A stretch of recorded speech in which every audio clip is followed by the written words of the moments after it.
I fall in love as fast as the leaves fall off the trees. My heart is in my vagina. I can't really just give my flesh to you without giving my love to you. Casual sex has never really been my thing, no matter how much I denied and tried out anyway. I'm somebody's wife. Being the side chick brings too much strife into my life. That's not a place for a Proverbs 31 woman to be. Besides, I don't really like to share anyways. I'm here thinking it's the dick that's healing me when it's really my alchemization of the energy. It all dwells, starts, and ends with me. There's honestly nothing casual about me. I don't know why I would limit myself to activities that don't even resonate with my vibration. And then I'd end up in the Lululand, as my imagination would start to create fantasies of the casual situations being more than just sex. There's so much more to me than what dwells in between my thighs. But who's really taking the time to care about all that anyway? Sex for men is like dogs pissing on trees. It's relieving. As the saying goes, men are simple creatures. It's the women that are complex.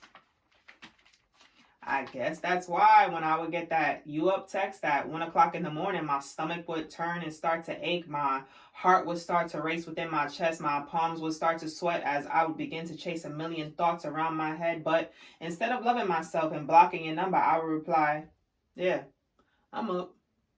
You could come over." If only I could understand that he was just using me. And my worth was never equivalent to the way that he treated me or made me feel.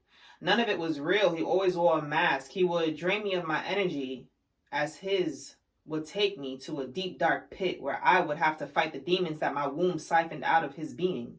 He left me empty, lonely, and depressed. What a parasite. Then he'd be gone, out of sight, but never out of mind. I'd be haunted. His physical absence would give me mental anguish, but his presence would make my stomach hurt. Abuse was my love language. I really didn't know any better. I didn't know how dangerous it was for my heart and soul to be in love with someone that was heartless. It made me begin to start using my heart less and get trapped in my mind, my soul corrupted by the tar that our sexual interactions left behind. As I began to unwrap and unravel the trauma, I realized there's so many levels and layers of torment. The way he treated me reminds me of the house that I grew up in. The loneliness, emptiness, depression, and chaos. The vibration is exactly the same. Abandoned and neglected, used to dump traumatic energy on and left for dead. No one even cared if I was fed for the night. I also remember when I started to love myself more and my confidence grew, it literally began to scare him. It spooked him. He would look at me, eyes big, frightened, as if he had seen a ghost. Una fantasma. I guess it shocked him.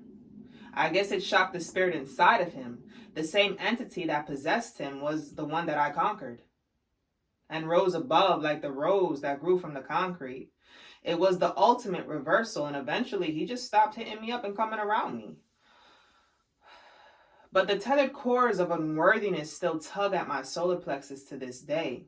He is the one that broke my heart when I was a little girl. I was a young girl.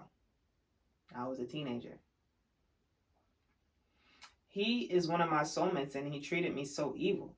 But I guess that was just a reflection of how he truly felt for himself.